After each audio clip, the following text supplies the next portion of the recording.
কুল ইয়া ইবাদিয়াল্লাযীনা আসরাফু আলা আনফুসিহিম, আল্লাহ পাক ওনার ওই সমস্ত বান্দা তোমরা যারা রয়েছে, আল্লাহ পাক ওনার বান্দা যারা রয়েছে, যারা তোমরা নফসে জুলুম করেছো, তাদের গুনাহ খাতা করেছো, যারা ফাসেক ফুজ্জার পাপী, লা তাকনাতু মির রাহমাতিল্লাহ, তোমরা যিনি খালিক, যিনি মালিক, যিনি আল্লাহ, ওনার হতে নিরাশ হয়েও না, তোমরা নিরাশ হয়ে ইস্তেগফার করো।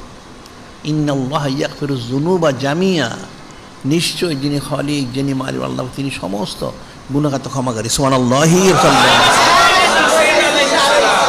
ইন্নাহু হুয়াল গাফুরুর রহিম, ইন্নাহু হুয়াল গাফুর, নিশ্চয় তিনি ক্ষমাশীল এবং অত্যন্ত দয়ালু। সুবহানাল্লাহি। এটা আল্লাহ স্বয়ং নিজেই ঘোষণা দিচ্ছেন, তোমরা চিন্তিত হও না, পেরেশান হও না, তোমরা যারা জুলুম করেছো, গুনাহ খাতা, তোমরা ইস্তেগফার করো, তওবা করো, আমি ক্ষমা করে দিব। আর এর হাদিসে বলা হচ্ছে, আব্দুল্লাহ মাসউদি রাদিয়াল্লাহু ক্বালা ক্বালা রাসূলুল্লাহ সাল্লাল্লাহু আলাইহি ওয়াসাল্লাম আত-তাইবু মিনাজ যামবি, আত-তাইবু কামা লা যামবা লাহু, আত-তাইবু মিনাজ যামবি কামা লা যামবা লাহু। আত-তাইবু মিনাজ যামবি, কোন এক ব্যক্তি গুনাহ করেছে, তওবা করলো, তাহলে কি হবে? যে গুনাহ করে তওবা করলো, সে কোনো গুনাহ খাতাই করেনি। সুবহানাল্লাহি।